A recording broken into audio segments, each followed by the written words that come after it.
As in the case of the Sichuan earthquakes in China and the Ginsaogon debris avalanche in 2006, extreme rainfall, floods, landslides, and earthquakes may generate associated disaster risk. School children in the Philippines are uniquely vulnerable to this potentially deadly disaster. A study published by Columbia University reveals that, compared to the rest of the world, the Philippines has the largest number of school children at risk from earthquakes, with 15.6 million school-aged children in earthquake zones. To ensure the safety of our school children, we urge, first, the PHIVOLCs to identify earthquake hazard areas within the country. Second, the DPWH to immediately conduct a nationwide structural evaluation of all schools to enhance the structural integrity of public schools and help private-run schools improve the same. And third, the DepEd to ensure that schools are structurally and organizationally resilient to earthquakes. Higher temperatures also trigger the surge of diseases such as dengue, malaria, cholera, and typhoid. Communities displaced by disasters will most likely be exposed to health threats in evacuation centers.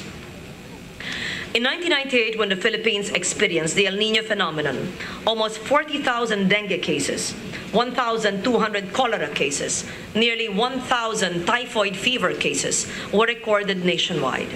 These sicknesses make our population more vulnerable, especially those who cannot afford health care, much less health insurance. We must strengthen our people's health as to make them resilient against diseases that the change in climate may bring. It is for this reason that I advocate for the passage of the mandatory universal health care coverage of every Filipino and the Universally Accessible, Cheaper, and Quality Medicines Act, as well as a bill providing for nutrition workers in every barangay. These laws shall ensure that proper health care and accessible quality medicines and knowledgeable nutrition workers will be on hand to help our citizens, especially the poor, avoid diseases heightened by warmer temperatures. From 1970 to 1990, typhoons, floods, and droughts resulted in an 82.4% loss to total Philippine rice production.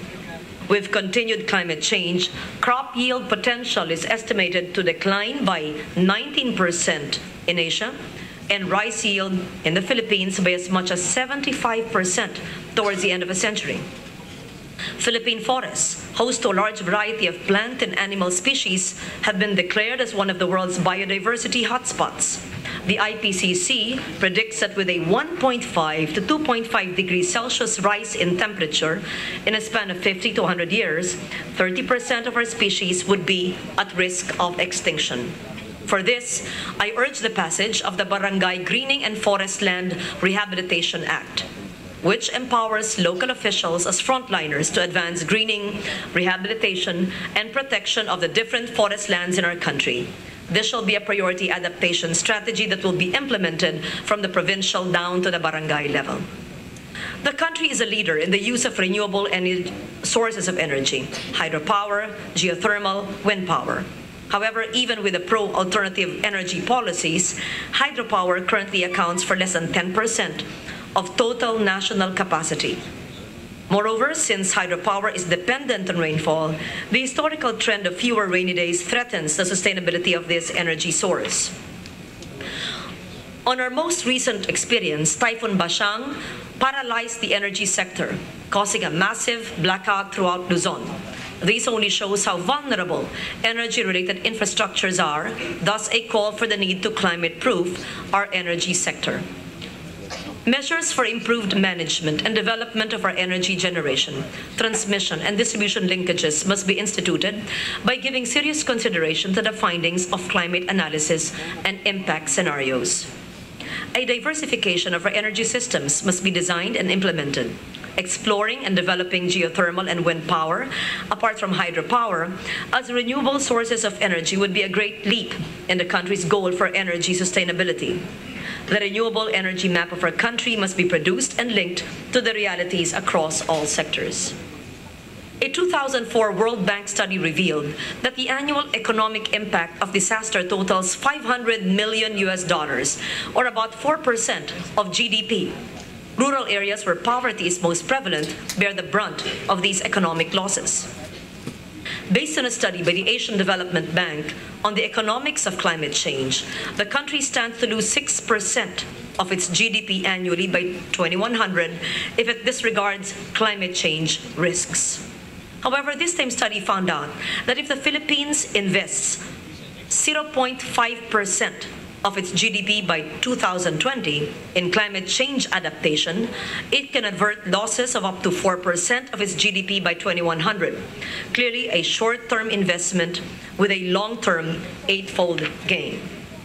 Mr. President, while uncertainty may still be a part of climate change science, the vulnerability and exposure of the Philippines to impacts of climate variability and extremes is clear and irrefutable. Thus, it is high time to rethink development, the kind of development that transcends traditional economic yardsticks such as GDP, and the kind founded on socio-economic progress, ecosystems protection, cultural resilience, and good governance.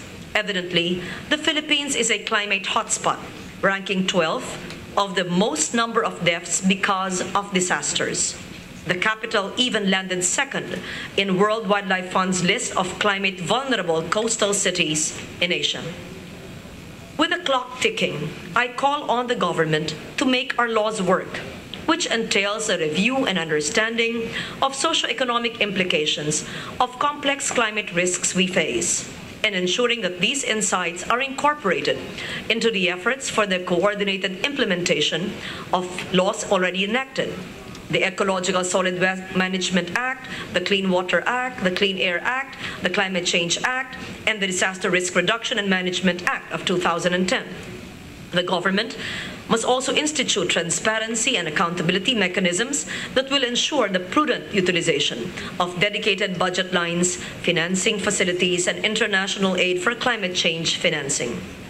The Philippine negotiating team to the United Nations Climate Change Conference to bravely assert climate justice and to persuade high-emitting countries to commit drastic cuts in their greenhouse gas emissions.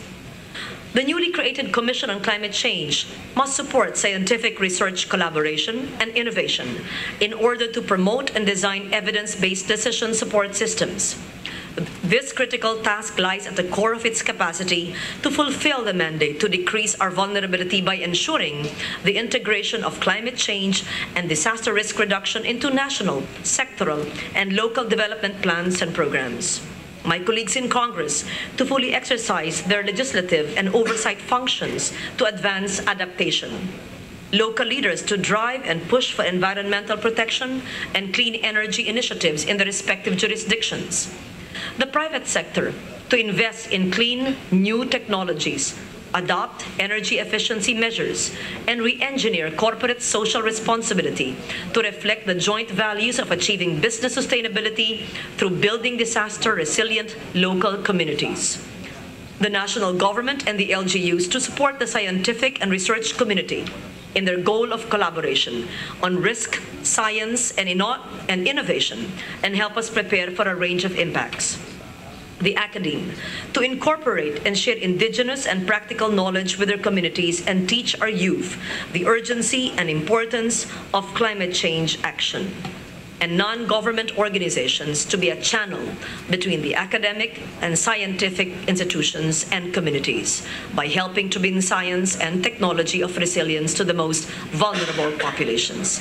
Mr. President, critical mass is needed to influence political will and effect change on a global and local scale. We must confront these challenges with courage, compassion, commitment, and capacity. For only together can we truly help chart humanity's path to a safer tomorrow. Thank you, Mr. President. Thank you, Senate President.